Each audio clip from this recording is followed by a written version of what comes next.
Hello and welcome. This is Dick Lee, and this is the first of our 6 value innovation success stories, Aplicare.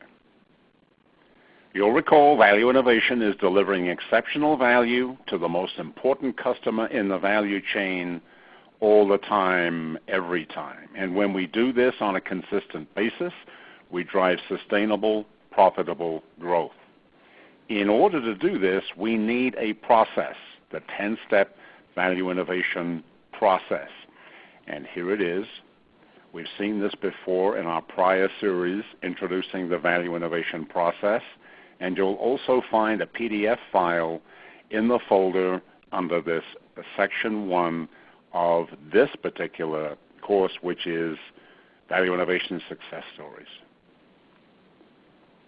The key points I want to make in today's lecture: Aplicare determined the healthcare professional was their most important customer, the user.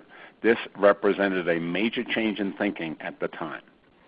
In 2004, competitors' dressing change kits were all the same.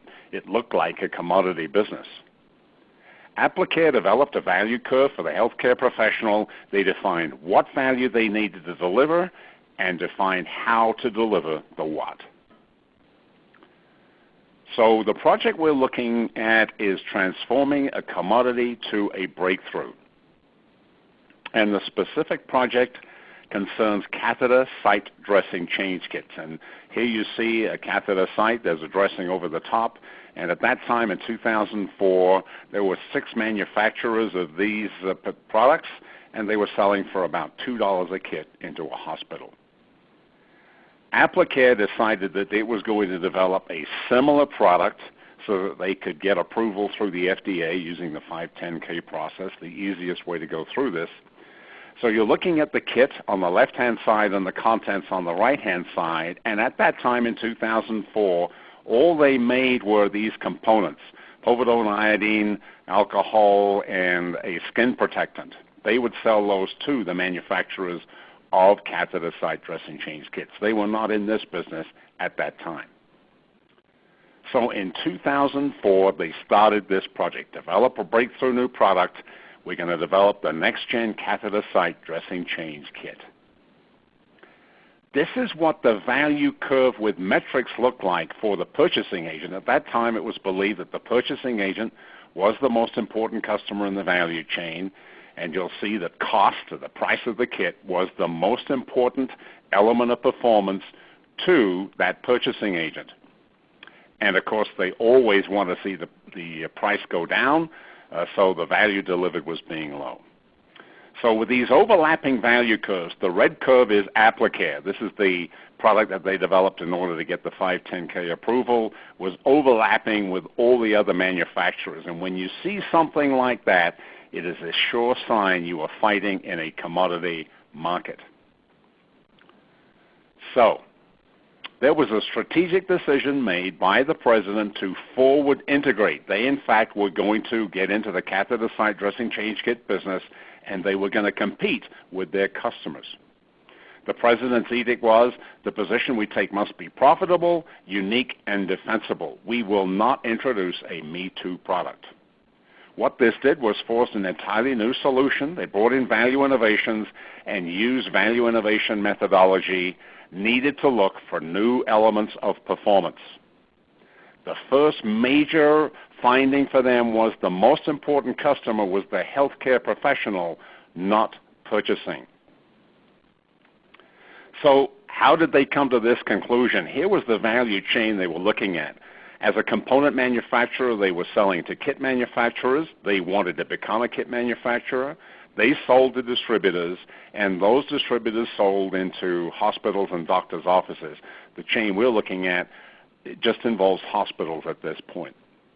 And within the hospital, there are a number of people whose lives were impacted by these catheter site dressing change kits, ranging from healthcare professionals to purchasing agents to billing. And then, of course, ultimately, these kits were used on patients. So the question came to Aplicare, who is the most important customer? And you'll recall there are 3 questions that we need to ask. If there's a problem or issue with your product, service, or offering, who's responsible for fixing that problem? Number 2, who stands to lose the most financially if there's a problem? And number 3, who is the most likely to see the value? And so using that value chain and these 3 questions, this was the 3-question template that Aplicare developed. So we're now going to ask ourselves for each of these entities in that value chain, who has to fix the problem, who stands to lose financially, and who sees the value.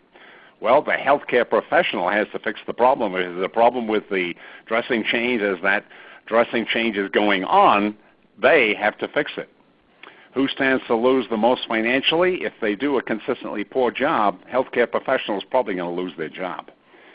Who stands to lose the most financially? Insurance, because the cost to take care of an infection, the whole reason for using this dressing change is to make sure that we don't get infections. But if you do get an infection in that site, it'll cost between $25,000 and $50,000 to fix it.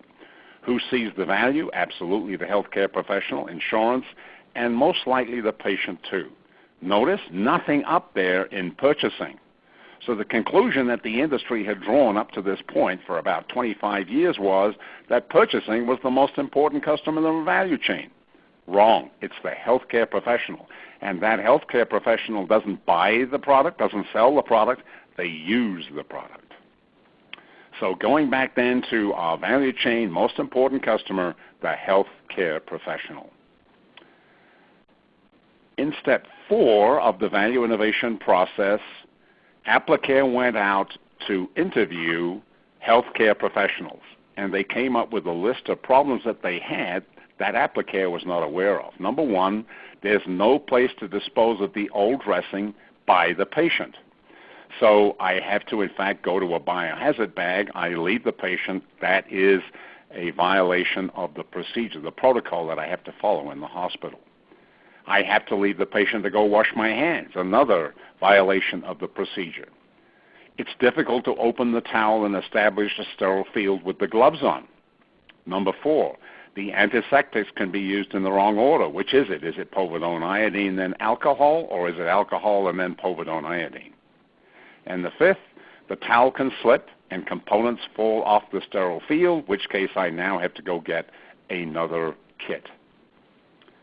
So what they did after this first round of interviews in step 4, they went back and developed a 2B value curve and validated and refined the elements with healthcare professionals. Let's look at the value curve that they developed. So here it is. These elements, the top 6, procedural compliance, antiseptic effectiveness, procedure time, ease of opening use, maintenance of the sterile field, and means to package used dressing and materials, that list was vetted with healthcare professionals. Yes, these are the top 6 elements of performance. And the other key conclusion was this, that if in fact Aplicare could deliver this red curve, if you like, the new kit which they called Advantage, if they could deliver that, they would be swimming in a blue ocean, provided that they could do this in a unique and defensible way. So once Aplicare had this vetted 2B value curve, they brainstormed the 6 questions with the industrial designer. What are the 6 questions? The first one, what elements of performance should we eliminate or minimize the value delivered? The second question is, what elements of performance should we increase the value delivered? And the third, what new elements of performance should we introduce? And in this case, for example, providing the ability to dispose of that used dressing change kit would be a key example. Making those 3 changes, would the value proposition be compelling to the healthcare professional? And if it is, can we take a unique and defensible position? So they went to this industrial designer. How can we address these validated problems? What new elements can we introduce? They finalized that value curve and came up with a series of solutions. We're going to take a look at those in a second. And they applied for protection with the United States Patent and Trademark Office. So the new kit looked like this. Notice they changed the name. It's no longer a kit. Now it's a system. It's a system solution to the problem.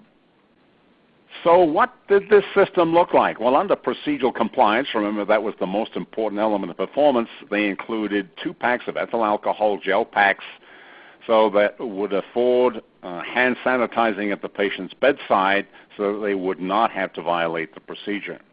They had a pocketed design, kind of like a repairman's toolkit, which assures the components stay in sequential order. They also combined the povidone iodine and alcohol into a new product that they call Excel. That eliminated this ability to, in fact, not apply the antiseptics in the right order. Procedure time and ease of use, the whole system's approach saved time, and it also reduced the amount of time educating professional staff and family caregivers. Maintenance of the sterile field, that pocketed design again, made it easy to establish and maintain the sterile field. There was a non-slip backing on the back of that toolkit, and there was an absorbent drape which was included, offering superior strike-through protection. And then finally, the package itself was a bag allowing for safe disposal of the old dressing.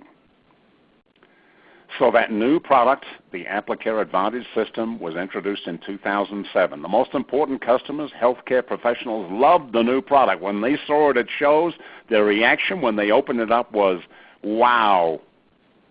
The system was priced at $5. Patents were issued in 2008 and 2010, and the company was ultimately sold to Clorox in January 2012. So the learnings. Aplicare determined that the healthcare professional was their most important customer, the user. That was a major change in thinking back in 2004. Competitors' dressing change kits were all the same. They literally were competing in a commodity marketplace, something, by the way, that we don't believe in at Value Innovations. Aplicare developed a value curve for the healthcare professional which defined what value they needed to deliver, and then they defined how they were going to deliver the what. I hope you enjoyed this case study. Our next one up is going to be Chevron. Thank you for joining me. Have a great rest of the day. Hello, this is Dick Lee. Today's lecture is going to feature Chevron, one of our Value Innovation success stories. Chevron, as you probably know, is the second largest energy company in the United States. Recall our definition of value innovation is to deliver exceptional value to the most important customer in the value chain all the time, every time. And I've highlighted the statement that the most important customer can be inside your organization. In the work that was done using the value innovation process at Chevron, all of the projects had most important customers who work inside Chevron. Key points I want to make. Number one, in order to deliver this value on a consistent basis, we need the value innovation process. Here it is. You should have a copy of this from a PDF file that you can download from this course. And secondly, a set of enabling tools. So the key points for today's lecture, the most important customer can be inside your organization. In Chevron's case, cycle times to complete the 10-step value innovation process were reduced substantially the more they got into this, because they found it was much easier to recruit most important customers inside the company. The output from contextual interviews with asset managers, and I'll come back to the definition of who they are in a second, turned a very complex project into a very manageable project, and it produced a 5-year technology roadmap. So who are asset managers? These are the people who have P&L responsibility for oil fields across Chevron. In 2005, there were 40 of them. Also want to make the point that by using the value innovation process, Chevron is now ahead of ExxonMobil in 2 key areas. Number one, return on upstream capital, and second, the net income per barrel of oil equivalent. Was the value innovation process the sole contributor to these outcomes? No, of course not, but it was a key contributor. So in 2005, Chevron found itself playing second fiddle to ExxonMobil in a number of ways. Number one, they did not meet their production forecasts, and Chevron stock, that CVX, was undervalued as a result. Their return on upstream capital was lower than ExxonMobil's, and then net income per barrel of oil equivalent was lower than ExxonMobil's as well. So how did all this start? Well, in March of 2005, Value Innovations was invited by Don Paul, who was the CTO at Chevron at that time, to deliver a one-day workshop to the technology leadership team. Don shared that what he would do at the end of the day is ask those people attending if they felt the value innovation process could bring value to Chevron. And fortunately for us, at the end of the day, they all voted thumbs up. And better yet, Mark Puckett, who was the president of ETC, that's Energy Technology Corporation, agreed to pilot the value innovation process. And we did that on a project that was focused on work process and workflow to increase oil extraction efficiencies. So we started off by looking at step 2, after, of course, we've defined exactly what it is we want to achieve, to identify the most important customer in the value chain. And we did this by looking, number 1, at the Chevron organization chart, and we generated an XLSM file with potential decision makers and influencers. We concluded at the end of the day that the asset managers, these people who have P&L responsibility for oil fields, were the most important customers. So we contextually interviewed 24, much more than we would normally do, 24 asset managers over a 5-month period. In step 4, and this is a little bit different from the value innovation processes practiced by other companies, in step 4, we interviewed these 24 asset managers and produced 120 elements of performance in a value curve. Can you imagine that? Impossible to manage. So in the second round of interviews, steps 6 and 7 of the value innovation process, we asked them to help us reduce that list of 120 down to 12 elements of performance. And in the final round, in step 10 of the value innovation process, that group of 24 agreed on the top 4 elements of performance. You can see why it took us so long. We went from 120 down to 4. The output from these 3 rounds of interview generated so much information that Chevron was able to put together a 5-year strategic technology roadmap, which it turns out they're still working on yet today. This is now 9 years later. So the value curve process, now notice I'll use the term value curve here. The word innovation in the world of oil strikes fear into the hearts of senior management because we don't want to take risk, and there's this link or apparent link between innovation and risk. So they didn't call it the value innovation process, they called it the value curve process. The value curve process is being used on approximately 100 projects within ITC, the Information Technology Corporation, at Chevron, and over 75 people were trained on that process. In 2007, Don Paul, remember he was the Chief Technology Officer, shared the following. The Chevron project team sees many benefits to using value innovation methodology, ranging from winning the support and buy-in of the BU asset managers to defining a technology roadmap that could potentially yield significant enhancements to oil and gas production from these assets over the next several years. Strong words. 5 years later, in 2012, Don Paul's words came true. Chevron's return on investment on upstream capital was 25%, better than ExxonMobil's 20%. Chevron's net income per barrel of oil equivalent was $18 compared to Exxon's $15, and Chevron now regularly exceeds its production forecasts. Takeaways from today's lecture: the value innovation process works equally as well for most important customers inside the organization. Cycle times can be reduced because the most important customers are inside the company. It's much easier to schedule interviews. Chevron is now best in class ahead of ExxonMobil for 2 key metrics: return on upstream capital and net income per barrel of oil equivalent.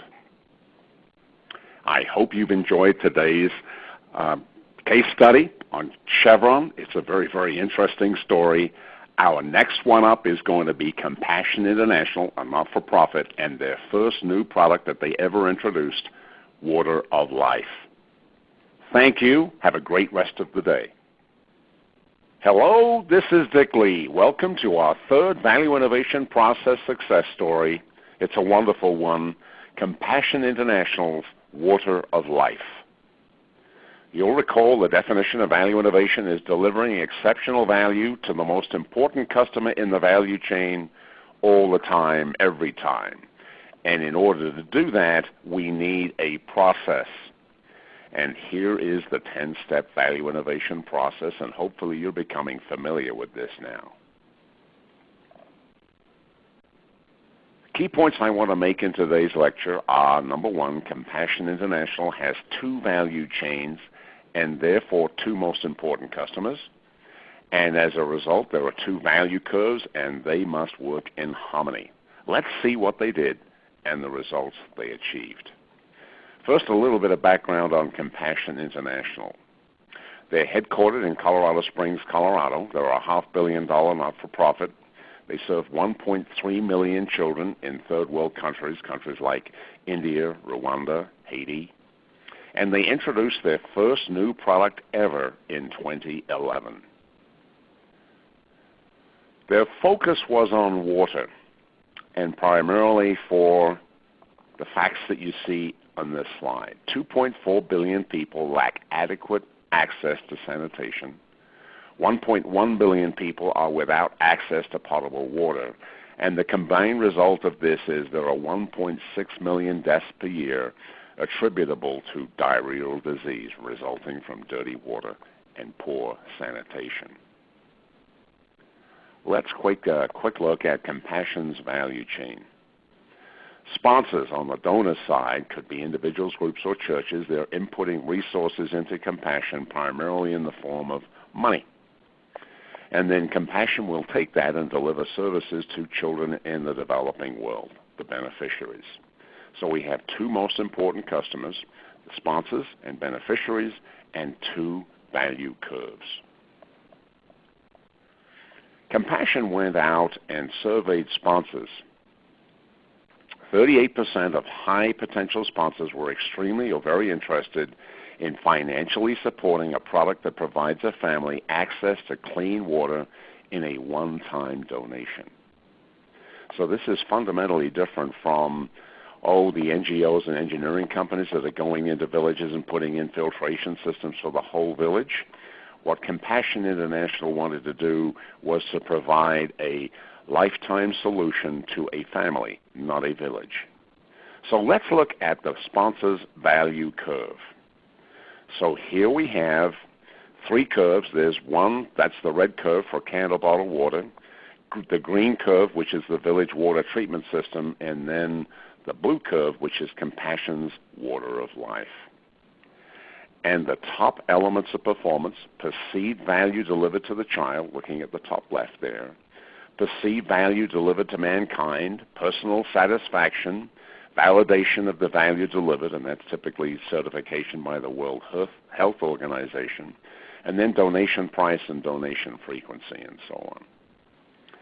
And when we look at Compassion Water of Life, the value being delivered on those top elements of performance is very high. And when we get down to donation price of $55, that's where this initially started, it's incredibly good, and you only have to give once. So there's a real benefit here by focusing on, if we can do this, a system where we can deliver potable water to a family for a lifetime. So there are two value curves, and they must work in harmony. So we've seen the first one for the sponsor. Now let's look at the value curve for the family with a child or children. Totally different look here. Now that red curve is not bottled water. That's brackish water. In other words, this is the water that's available, let's say, to a family living in a village in Rwanda. It's a water hole 2 miles away, and it's brackish water. You can imagine what goes on around this water hole. Yes, it's water, but is it potable? Absolutely not. But it's available. So the value being delivered for that red curve is high. But the next element of performance is likelihood a child of less than 5-year-olds will die, if you like, mortality rate, and you'll see it's 20%. Can you believe that 1 in 5 children the age of up to 5 do not make it? It's unbelievable. 1 in 5 die? You have to be kidding me. If we can provide potable water to those children, that mortality rate will drop to less than 2%. The likelihood that the child would contract disease drinking this water is absolutely high. It's going to happen. It's just a question of when. But if we can supply Compassion International's water of life, the likelihood the child will contract disease is very, very low. So that red curve really looks enticing. What we have to do is to be able to make this system available. The difference between bottled water, that's the green curve, and Compassion Water of Life is that shipping bottle of water or bottles of water is expensive. It's a very expensive proposition. But if we can supply a solution that the family can use, we're looking at something that's much more attractive. So what did Compassion do? They trained 10 people on the value innovation process in the third quarter of 2009. They put Water of Life through this process, and by March of 2010, they were starting to work on the development of the product itself, and it was launched in 2011. So here it is. It's a bucket. If we look at the left there, you'll see that bucket with that brown water that came from the water hole, and there's a tube coming out of that, and then below that there is this black cylinder. What is it? It's a HEPA filter. It is the same filter that is used in blood dialysis, and what it does is it takes particles out of the water that are larger than 0.3 of a micron.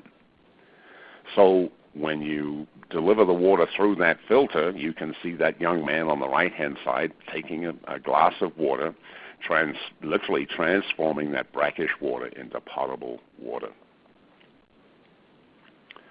The system delivers potable water for up to 1 million gallons, so the cost is very, very low, provided that the family treats it well. So what do I mean by that? They need to reverse flush this filter every once in a while. I don't know what the frequency is. Let's say once a week. Maybe it's more often than that. But they need to flush it with the water that they treated. The one-time donor investment is only $79. Yes, that delivers the unit. It gets it to the family, and typically the pastor of a church will show them how to use it and how to make sure that, in fact, they're delivering potable water every single time. It was so successful, they had 20,000 new supporters to the ministry at Compassion International. If you like, a wonderful job on the donor side. They supplied 100,000 units in the first 6 months, and 30,000 units were supplied to Haiti. Do you remember when we had that hurricane that went through Haiti? And there was a real concern about cholera outbreaks. In fact, it started to happen. What Compassion International did was ship units to the families that had children that they were supporting in Haiti, and they had not had one outbreak. So the takeaways from today's lecture: Compassion International has 2 value chains and 2 most important customers. They are the sponsors and the children who are the beneficiaries. There are 2 value curves, and the team made sure that they worked in harmony. Water of Life was just a huge success. Sponsors loved it, and Compassion increased their sponsorship numbers. The value delivered to a family is priceless. The value innovation process works as well for not-for-profits as it does for-profits. I hope you've enjoyed today's lecture. Our next one up is going to be Folded Pack and their packaging material, Expandos. Thank you. Have a great rest of the day. Hello, this is Dick Lee. This lecture features Folded Pack Expandos. It is one of our case studies in the value innovation process success stories. Recall, the definition of value innovation is delivering exceptional value to the most important customer in the value chain all the time, every time. And in order to do this, you need a process. Here is the 10-step value innovation process, and hopefully you have downloaded this and have a copy in front of you. So the key points for today's lecture. Even though the product seems like a great idea, you must still do your homework. You must define the value chain and identify the most important customer in that value chain in step 2. And you must understand the most important customer's unmet needs, and you uncover those in step 4 of the value innovation process. By not doing this, Folded Pack lost $7 million over a 5-year period. Second, determine if there are other markets for your product or service. In Folded Pack's case, there was an opportunity to sell Expandos at retail. Third, Amazon.com has enjoyed so much success using the Expandos packaging system that they have instructed TV manufacturers that they must use that packaging system on their TVs. So in the Expandos case, the critical point was getting the most important customer identified correctly. For those of you who signed up for and have taken Introducing the Value Innovation Process on Udemy, we use this example to showcase step 2 of the value innovation process. If you're so inclined, you could fast forward to slide 16 so you don't repeat what you've already seen. So Folded Pack's product, Expandos, is this alternative packaging material to bubble wrap and peanuts. You'll recall, for those of you who've heard this before, that in fact it's a 3-dimensional triangle. The edges are serrated, so when you lock your package down, everything is locked in place. Nothing moves. It's made out of cardboard, so therefore it's 100% recyclable, but it is a higher cost than bubble wrap or peanuts. So the product was invented in 2003. The company itself was founded in 2004. Patents have been issued in 20 countries. And product development started in that same year, 2004. Over the ensuing 5-year period, $7 million was invested in venture capital. But by September 2009, the company was literally ready to close the doors. Either we've got to do something fundamentally differently, or it's good night. They brought in Brad Finn, a subject matter expert in the value innovation field, and what he did was look at the focus on the most important customer. Have we got it right? So back in 2004, although Folded Pack wasn't even thinking about value chains, this is what it looked like. Folded Pack sold to distributors, and distributors sold both the machines to make the Expandos and the cardboard to manufacturers. So Folded Pack literally saw the distributor as the most important customer, and because they did this, it was a wonderful product. All they were doing was getting no sales and losing the investors' money. Brad, when he came in, said, I think there's also an opportunity to sell this product at retail. We can sell this through mass merchants, and they will then sell to the consumer. The reason he felt that was that if you go into a FedEx store, for example, you can buy bubble wrap and peanuts, but it's expensive. So the cost disadvantage that Expandos has is really a non-event. So in looking at the mass merchant, literally the most important customer in the value chain, he determined that the department merchandiser within that mass merchant company was the most important customer. And in fact, you can buy this product. You can see it in the bag there. You can buy this product at any number of locations in the United States and Canada. But the real work was done in 2009 looking at the B2B side of the equation. So Folded Pack was selling to distributors. The key functional areas within that distribution company were purchasing, sales, and marketing. And that distribution company would be selling then to manufacturers. And those people who were concerned about shipping were purchasing, operations, and logistics. They were concerned about the integrity of the package, the amount of damage in shipment, and so on. So armed with the 3 questions, looking at question number 1, Brad asked if there's a problem with our product, service, or offering, Expandos, who's responsible for fixing that problem? Number 2, who stands to lose the most financially if there's a problem with Expandos? And number 3, who is the most likely to see the value? And so here we have the 3-question template with those entities in the value chain on the left-hand side, so purchasing, sales, and marketing within the distribution company, and purchasing, operations, and logistics in the manufacturing company. Columns 2, 3, and 4 are the questions themselves, and he started to fill out this template. And as he was looking at the distributor, he was not coming away with a great sense that, in fact, the most important customer was sitting in that organization. When he went to the manufacturer, he felt, yes, I think purchasing will, in fact, see the value. But who has to fix the problem? If there's a problem with shipping, it's going to be operations or logistics. Who stands to lose the most financially? Those same 2 groups, especially if, for example, you're shipping television sets. These things are expensive. And who's likely to see the value? Those same 2 groups.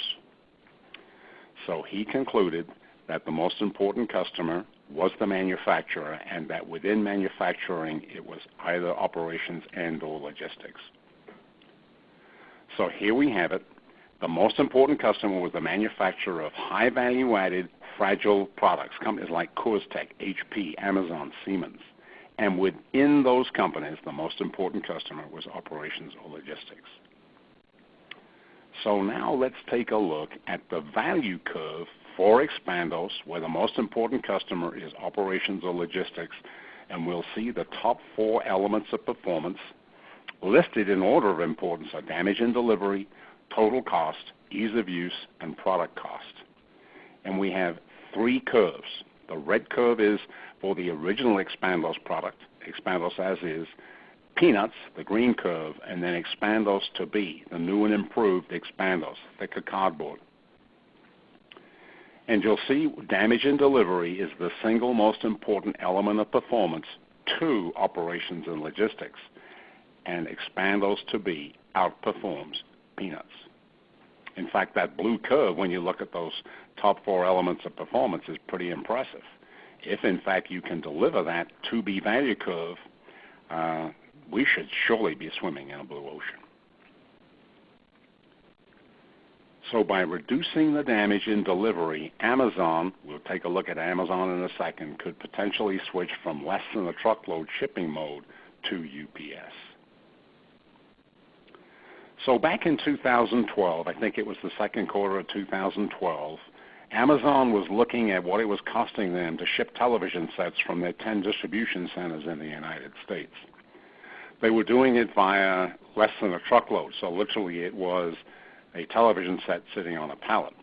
If they could switch to UPS, get rid of the pallet, they would save, on average, $90 per television set in shipping costs. So they shipped 1,000 of these units, television sets, via UPS, and I forget the number, but something like over 300 were destroyed. Totally unacceptable.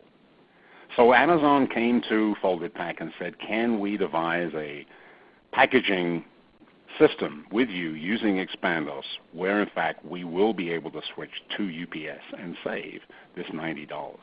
But there's a requirement that less than 1% of these television sets, something like that, that's the number we need to be meeting in terms of damage control. Expandos put together the system. 1,000 television sets were shipped by UPS, and 3 television sets were destroyed. So the damage metric of less than 1% was met. Amazon came back to Folded Pack in October of 2012 and said, we would like to ship all television sets from 2 distribution centers using this Expandos system. Will you work with us to do that? And they did. And 40,000 television sets were shipped in those 3 months. I guess they must be the biggest sales months of the year leading up to Christmas. I am not at liberty to share with you what the value of that contract with Amazon is today, but Amazon now has gone back to each manufacturer and said, you must repackage or package your television sets using the Expandos system because you will benefit and reduce shipping costs, and so will we. But I can tell you it's worth 6 figures a month. The forecast sales for folded pack for 2014 are $24 million. Again, I can't share with you what percentage of that is attributable to the Amazon business. Isn't it a great case? So the learnings from today's lecture. Even though the product seems like the greatest thing since sliced bread, you must still do your value innovation homework. Define the value chain, identify the most important customer. Get those value curves down on paper. Understand the most important customer's unmet needs. By not doing this, folded pack lost unnecessarily $7 million over a 5-year period. Second, determine if there are other markets for your product or service. In folded pack's case, there was an opportunity to sell the product at retail. And third, Amazon.com has had so much success switching to this Expandos packaging system that they are requiring each television manufacturer to use that system. The savings to them, Amazon, $90 per television set. I hope you enjoyed the Expandos case, saw value in it, and you're ready to go on to the next value innovation process success story, which is going to be Nautilus's cardio product line on their upright exercise bikes. Thank you. Have a great rest of the day. Hello, this is Dick Lee. Welcome to our next lecture in the value innovation process success stories. We're going to be focused on Nautilus, their upright exercise bikes, and their cardio control consoles. Recall the definition of value innovation is delivering exceptional value to the most important customer in the value chain all the time, every time. And in order to do that, we need a process, and I hope now that you're becoming very familiar and comfortable with this 10-step value innovation process and a set of enabling tools. So the key points I want to make in this lecture: Nautilus was seeing sales of its Schwinn product line, these exercise bikes, declining. After they understood the value innovation process, they recognized they were not interfacing with the most important customer. They were talking to buyers or purchasing agents at sporting goods companies. They completed 3 rounds of contextual interviews with 14 users. That's 7 interviews in each round, and in 7 weeks. That is amazing. Congratulations, Nautilus. They focused on the cardio control unit because they felt they could introduce a new product quickly and reverse this sales decline. And in fact, that's what they did, and sales improved dramatically. So some background in terms of timing. In March of 2012, their directors of product development and product management attended a Mastering Value Innovation workshop. In May, their director of product development attended our first Mastering Contextual Interviewing workshop. And in June of 2012, as they saw the sales of upright bikes declining, they decided that they were going to set up a project to see what they could do to reverse that sales decline using the value innovation process. Here's an example, by the way, of an upright stationary exercise bike. It's fully adjustable, has a perimeter-weighted flywheel, and it has 16 resistance levels, which I think translates into 16 different programs, which is not enough, as we're going to find out. So what is the project? Well, what we want to do is to reverse that sales decline and increase the market share of our Schwinn upright bikes. And specifically, we're going to focus on those cardio control consoles. And we'll need to find out what's it going to take to win in this highly competitive market. They wanted to use the value innovation process and introduce this to Nautilus, and they felt this was a good place to start.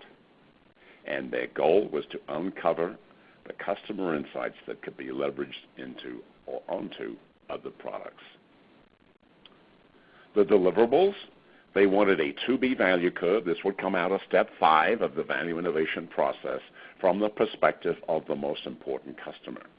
They wanted elements ranked and compared to best in class, and they wanted a plan for how to deliver the what, or what the 2B value curve said we were going to do in terms of delivering this exceptional value. The project was kicked off on June 5th, 2012, They carried out 3 rounds of contextual interviews with 14 most important customers, that's users. So there were 7 interviews in each round, and the first round was started on June 19th of 2012. The third round was started on July 17th that same year, and they made recommendations on how to deliver the what on July 27th.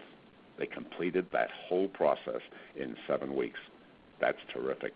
Typically, we expect it to be 10 to 12 weeks. So let's take a look at the value chain as Nautilus saw it back in mid-2012. So there were 3 ways they were selling to the consumer, either directly, online, or going through Amazon, or selling product through a sporting goods store. And at that point, they had assumed that the buyers or the purchasing agents at the sporting goods stores were the most important customers. After coming to the Mastering Value Innovation Workshop and Mastering Contextual Interviewing Workshop, they realized we are talking to the wrong people. Our most important customer is, in fact, the user of our upright bikes.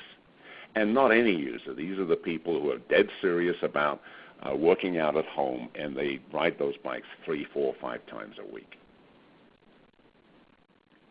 Let's now go on to step 3 of the value innovation process, which you'll recall is to develop as-is and best-in-class value curves with metrics.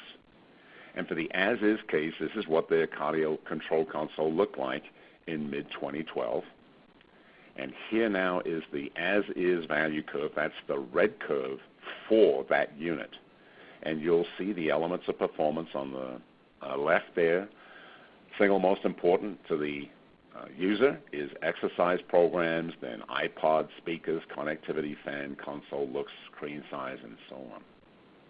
And you can see that red curve is delivering much lower value than the green curve. The green curve is best in class. They took a look at 3 competing products, and they selected the best one's performance for each one of those elements of performance. So I can tell you that that green curve doesn't really exist. But if you took the best of the products that they were competing with, this is what it was looked like. And you can see there's a considerable disparity between what they had with their product and what best in class looked like. So they went on to step number 4, carrying out contextual interviews now with users of the bike, not those buyers or purchasing agents at those sporting goods stores. Some output from those interviews. The first one was a book rack and a second display. One of the things that they found out was that people would put a book or an iPad on top of the console. 2 things happened. Number 1, they fell off, and number 2, they couldn't see the display. So what they needed to come up with was a solution to that challenge. They wanted an MP3 music import port. They wanted speakers because people don't like wearing earpieces on bikes. They tend to get hung up. They needed a console fan, a better one than they currently have. 3-speed would be great. And, of course, everybody wants a water bottle holder, right? So let's now go on to step 5 of the value innovation process and look now at the as-is and to-be value curves. So here now is the to-be cardio control console unit, which was ultimately generated or delivered in September of 2013. So at that time when they generated the to-be curve, they didn't have that product, but here it is. You'll see that that purple curve now is delivering greater value on literally every element of performance over the old unit.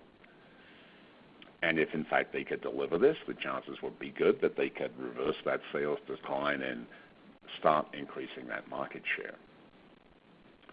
So that cardio unit went on 3 different bikes, the recumbent, the elliptical, and the standard upright bike. So what happened in September 2013, they introduced 3 upright bikes, the recumbent bike and elliptical bike. And in October of 2013, user feedback from Amazon was coming in fast and furious, and it was very positive. For the 150 bike, they had a suggested retail price. At the time we looked, Amazon was offering it at $299. Sales went up dramatically. So what are the learnings here? Nautilus recognized that they were not interfacing with the most important customer. And by the way, more often than not, we go into clients and we see that, in fact, who they think the most important customer is wrong. They are not, or haven't identified them correctly. They switched their focus to users from buyers at sporting goods stores. They uncovered users' unmet needs with 7 first-round contextual interviews with 14 users.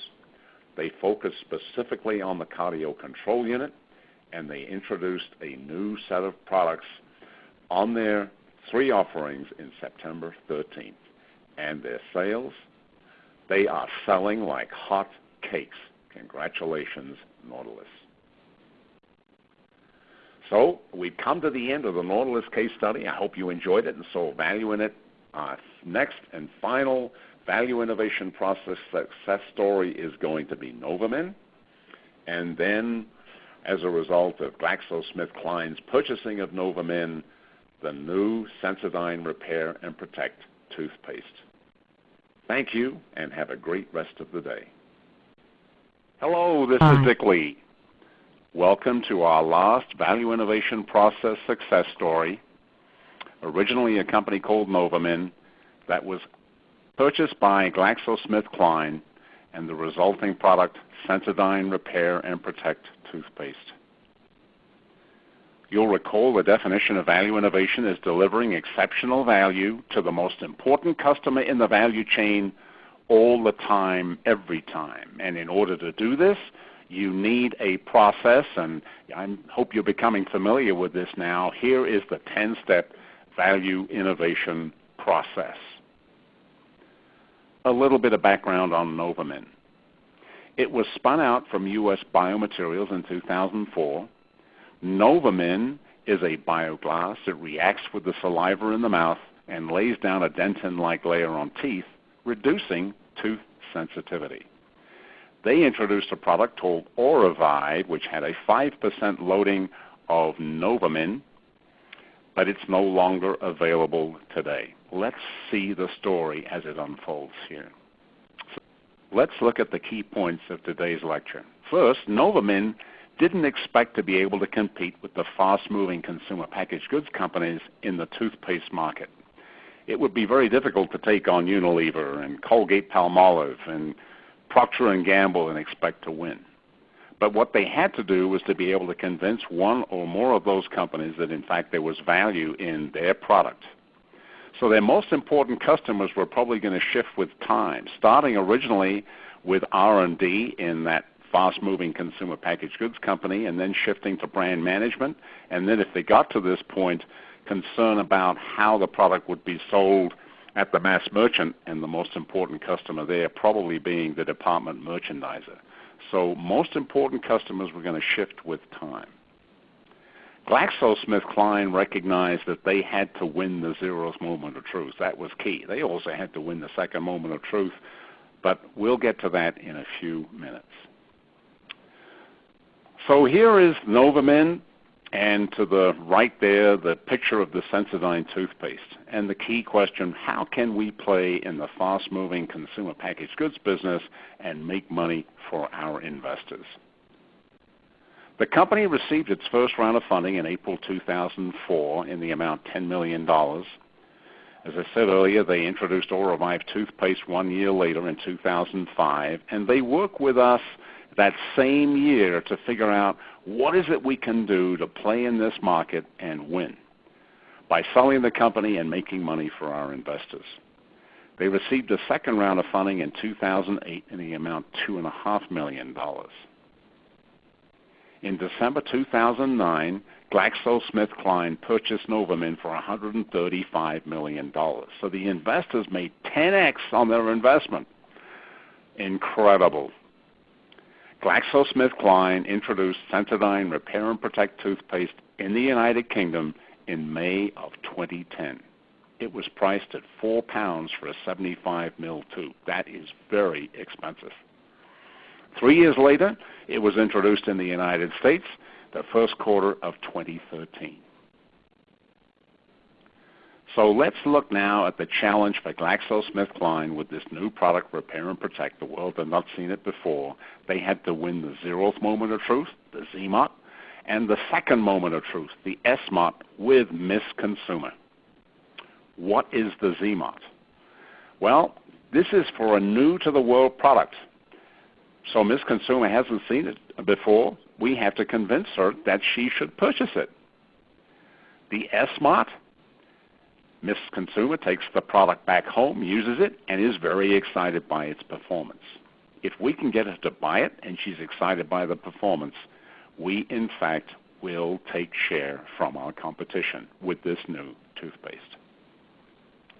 So winning the zeroth moment of truth, GSK's focus initially, they came up with an attractive package that incorporated Fresnel lenses. So if you look to the right of that package, what looks like a tooth is a tooth.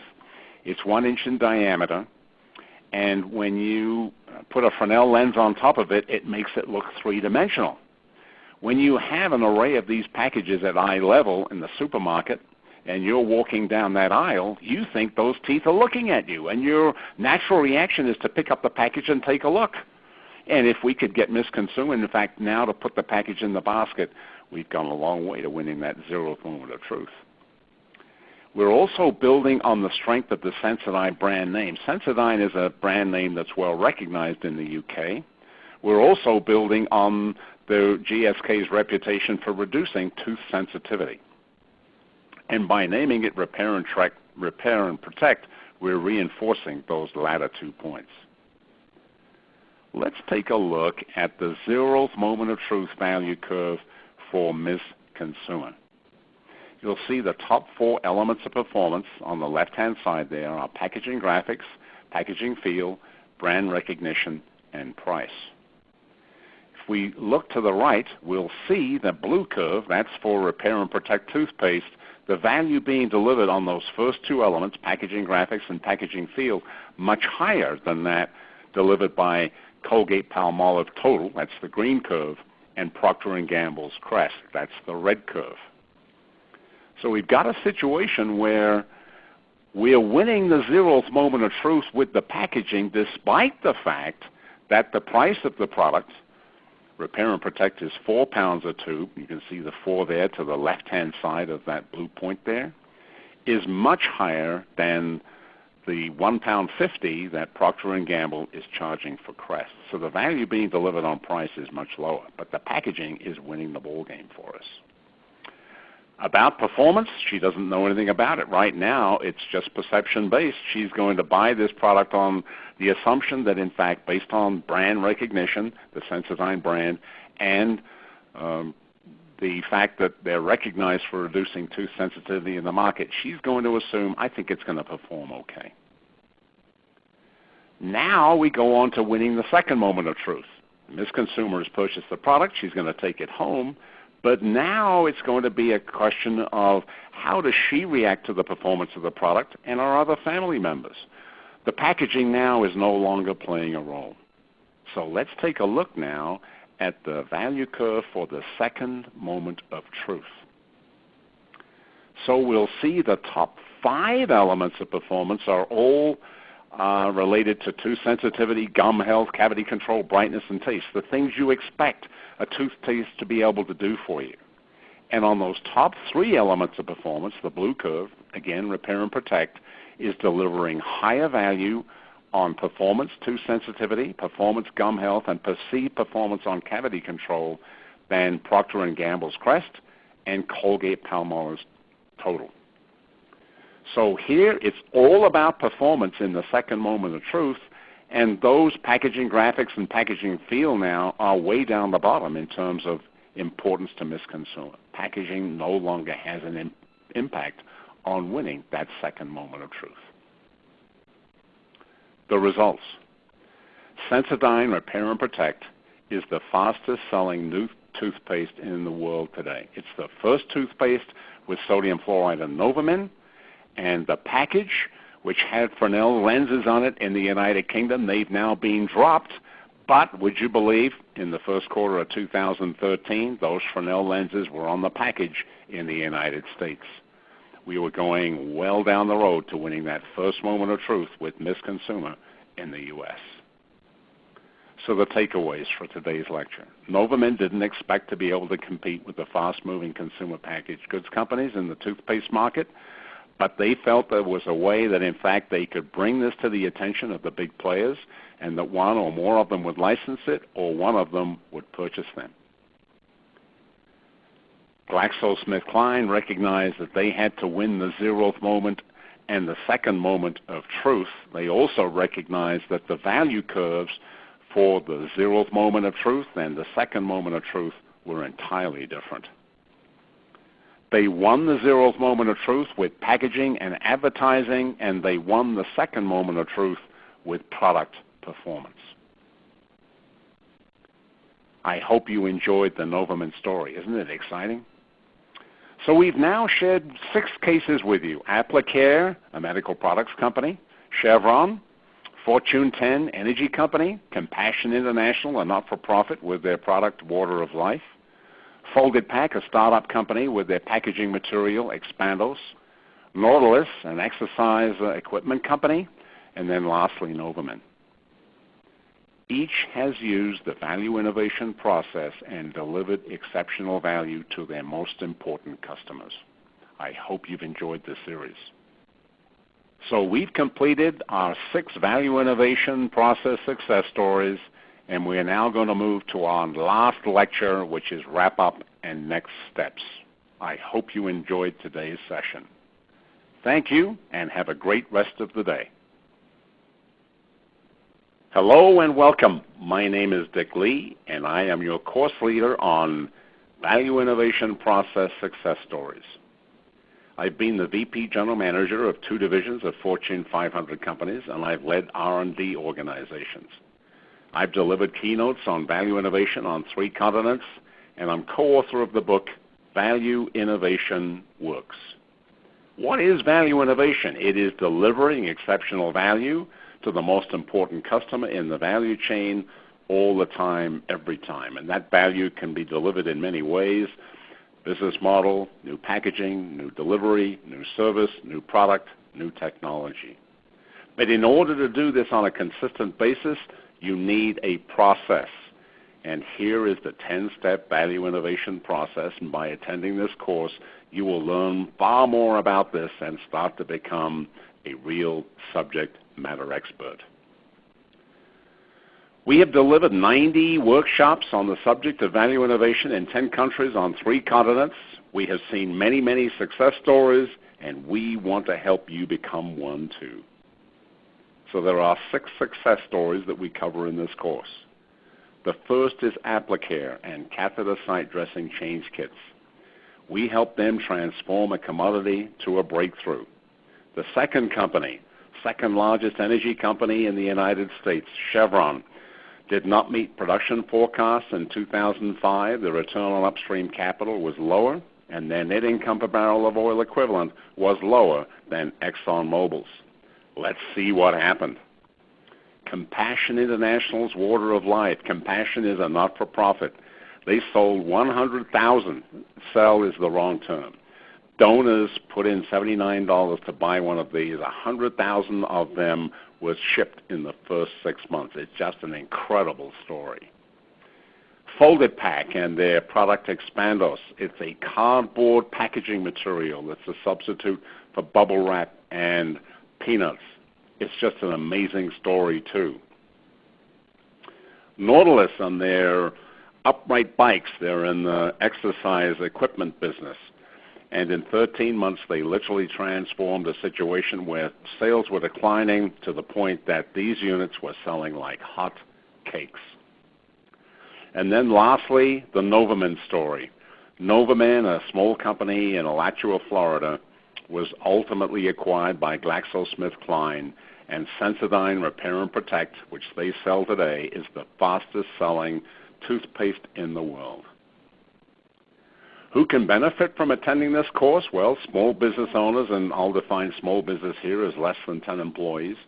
Stage 2 and 3 business owners, that's from 11 to 499 employees. Entrepreneurs, venture capitalists, equity investors.